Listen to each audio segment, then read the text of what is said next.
I like, click, subscribe, do all that. You already know what time it is. It's Netflix time. This movie's called The Fisherman's Diary.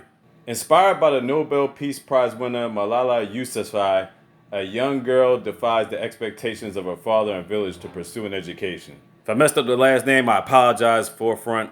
Anyway, it's an African drama that came out last year. It's about 2 hours and 22 minutes long. Giving y'all a heads up right now. Towards the end, it gets a little squeamish. So, just giving y'all a heads up, like I said. Spoiler alert, let's get it. So here we have K. He's a fisherman. I'm not saying his whole name because I don't feel like it. We're calling him K. And here we have his daughter Ikai. Now, I want to tell y'all right now, this is based on a true story. His daughter helps him with gathering fish and collecting money for the house. They live by pretty simple rules. They fish, they keep their house together, they make a living. Now, throughout all this, Ika sees that her mom's been sick. We don't know exactly what from, but at this point, she could barely talk and she could barely move. But as she's taking care of her, Dad just looks at her in disgust, though. It's like, why? So the town's a very small-minded town. You got people that just want to fish and do things for a living. Then you have another side of the town that people that actually want to go to school. See, Ika actually wants to go to school, but she doesn't want to disobey her father. The reason why Kay is so against it because he thinks school is what's causing the death of their mother. Now, how does that make any fucking sense? I'll explain that later. So they're back to their usual day, counting up fish, making money and all that. And she sees a bunch of kids playing, but these bunch of kids actually do go to school. So you can tell she's intrigued with the notion, right? And then we have the teacher who usually comes up to her and gets a daily dose of fish. You can tell she wants to bring her questions about school to the teacher, but she doesn't want to piss her dad off at the same time. Then we get a scene with these old biddies talking about education makes kids dumb and lazy or whatever like that. Talking about one of the kids living at home with their mom because they don't like doing work because they're in school or whatever. Which is complete nonsense, but considering the environment that they're in, it's more tribal more than anything. The point is, go to school, motherfuckers. And if you get a chance to, go to college, goddammit. After she's done her work, Ikai comes back to the house. And I don't know if her mom was having a seizure or something, but whatever happened, she instantly died at that point. And I gotta say, I've seen enough of these movies by now. I mean, I've seen a lot of African movies, but when it comes to these music cues, I swear to goodness, they put the wrong music cues in the wrong scenes. I mean, they'll have some semi-happy music playing. I'm like, damn, the girl's mom just died. Like, the fuck? But like I said, it doesn't even bother me anymore, honestly. I'm just starting to think it's one of their cliches at this point. So anyway, as Kay's working on the boat, he sees a pair of shoes that is his wife's and he gets a flashback. It's a nice little flashback when he first proposed to her on the boat. While Ikai is grieving in her room, she finds a picture that her mom brought back from one of her schooling sessions. But at the time, I'm not really sure if she knew exactly what it meant. So while her dad was not around, she actually went to the school and started reading messages on the chalkboard. Teacher happens to come by like, what are you doing here? And she asks the teacher, can you break down the message in this drawing that I was giving to me? Something about one man being able to destroy the world, why can't a woman change it? You'll get the message when you watch the movie. So as she's writing down some stuff that she learned, Dad pops in like, what are you doing? What is all this? And he ends up throwing her notes on the fire. He's like, I don't want you turning out like your mom, because schooling is what's got your mom killed. Again, sir, we're going to need you to elaborate on that shit. So as she's counting money, here comes her Uncle Lucas from behind her. And I'm going to let you know up front right now, he's a fucking piece of trash. Well, anyway, she meets up with her so-called best friend.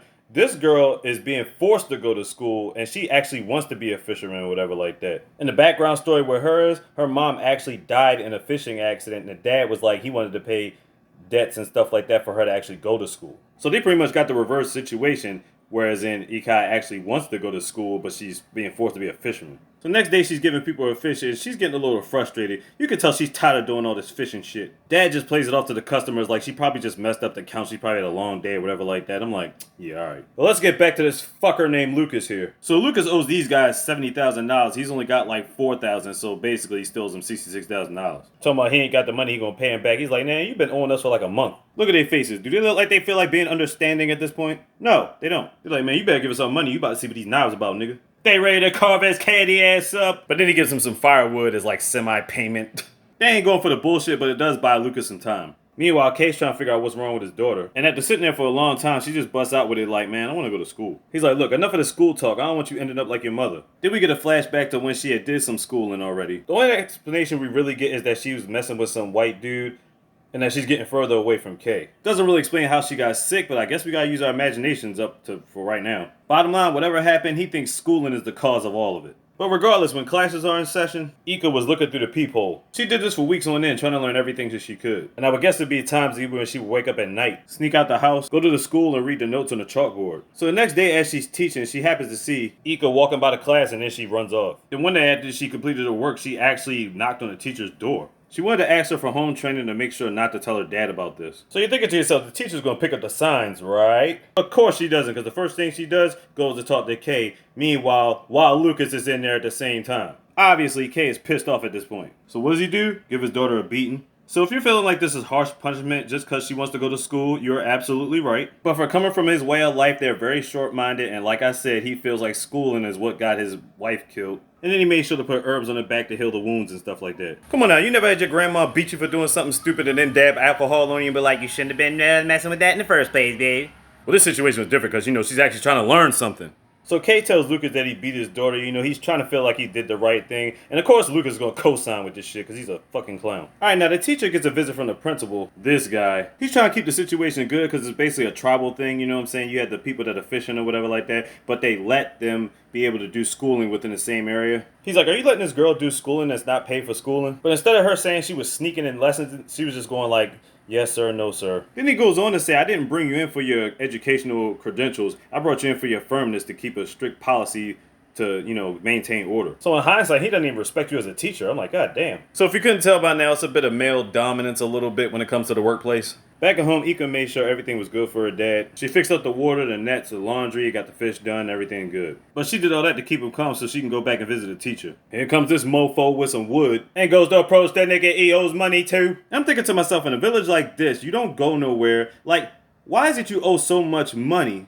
Like, you're not spending it on casinos or nothing, man. Just pay for your fucking debts. So anyway, this greaseball comes up with a plan to get him his money. What it is, we don't know yet. But by the way, the music cue set in, it ain't nothing good. So then we get a scene where the teacher's doing a simple math problem, and none of the kids know it. It's like, really? These kids have been in these classes for fucking months. I guess they are lazy. They just don't know shit, huh? So as Kay sewing up some jeans, he gets another flashback. And I guess this scene was when his wife was first starting to go to school. We could see a change in her, and she was tired of the atmosphere and everything like that. She felt like she was being smothered, and as she's learning new things, it's like, dude, you gotta expand your horizons. Like, you can't be here forever just fishing and, just living. It's mostly a mentality thing. If you've been around a certain thing all your life and that's all you know, then that's all you feel like you know, you're thinking to yourself, if it ain't broke, don't fix it. In their case, it's a mentality thing. It's a tribal thing. To him, it's more about keeping his daughter alive thing. Ikai late at night is going to the teacher's door again, and she's basically the smartest kid that she doesn't have in her class, who at this point they really need to pass the board exams. Only problem is, Kay ain't having none of that shit. So one day as Kay and the uncle and his boys are just chilling having beers and whatnot, best friend over here snitching telling Kay that his daughter's been chilling with the teacher again. Man, you ain't shit. So as Ikai is studying with the teacher later on, Kay and Lucas come busting in looking for their daughter, and they find her hiding under the bed. Yeah, he starts smacking her around. It's brutal. Next day, teacher gets berated by the principal, talking about, I had it up here with your insubordination. He starts looking over all the kids' test scores, which are absolutely trash. Except one person's paper is absolutely exceptional. Guess whose paper it happens to be? If you guess Ikai, you're correct. Alright man, it's about to get ugly from here. So Kay's running out of ideas about how to deteriorate her away from school. Here comes Lucas, he about to come up with some bullshit. So he's gonna try to convince Kay to let his daughter get married. And get married to the guy that he owes money to so he can pay off the debts. But Kay doesn't know about Lucas's debts. Scandalous ass nigga. Keep in mind, they have sex with their betrothed the moment they get married, and she's only 12 fucking years old. Over here, you got the principal talking to the board of directors. They usually have these competitions every year where one student comes from each school that has academic success rate. The only problem is all his students in there are trash. The only person that's worthy of doing it is somebody that they can't even enroll in school. Now this part is kind of ridiculous. Okay, he's trying to teach this one kid about LCMs and HCF, like abbreviations and whatnot, and he's mad at him because he doesn't know anything about it. Now considering what the teacher's been teaching him throughout this movie, they're not on that level of education. He's trying to get them 2 steps above. My thought process behind all this is that the teacher and the principal clearly are not communicating about the curricula that's being taught to these kids. So he goes over to the teacher's house later at night and apologizes for how he acted towards her. And I swear his suggestion kind of irritates me. He tells the teacher to go to Kay to try to convince him to enroll his daughter into class. Okay, number one, first off, she's already tried that. That shit didn't work. She was trying to give her private tutoring sessions and she ended up getting beat for it. Why don't you go over there? As a man, you'll probably get more respect coming from you for your decision because you are the principal of the fucking school. Meanwhile, back at home, Lucas tells Ika she's gonna be married off. Dad's just stone-faced like, man, your husband belongs to you now. All because she wanted to learn something. Man, it's fucked up. So she goes back over to the house again. 1, I'm thinking it's not gonna work. 2, she ends up talking to Lucas of all people. You already know what his situation is. He basically gets her up out of there. He basically just draws a line in the sand and tells her not to cross it. Like, really? Man, she should have just teed off on his ass. I know it wouldn't have got her anywhere, but still. So afterwards, she went back home, and apparently Ika ran away because Lucas started barging in her house to look for her. They realized she wasn't there, and then her little snitch ran into her, talking about she's over there by the boats and shit. Snitching again.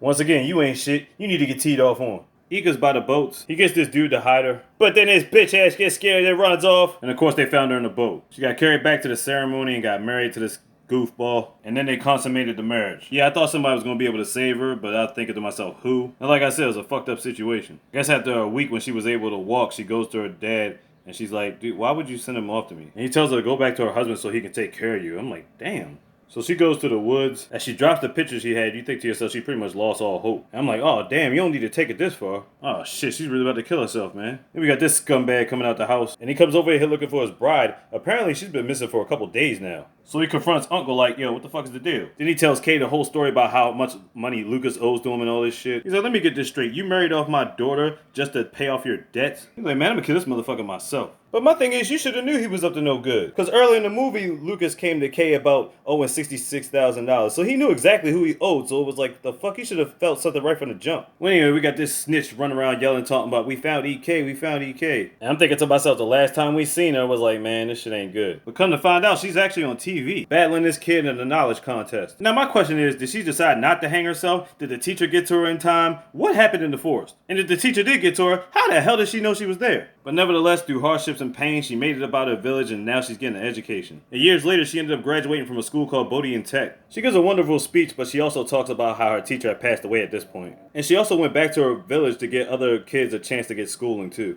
And again, it's based off a true story. Yeah, that was a lot, man. Whoa. The Fisherman's Diary on Netflix. Check it out. Like, click, subscribe, do all that. You already know what time it is. Slick these, y'all. The easy mister. Big. Who's goddamn slogan?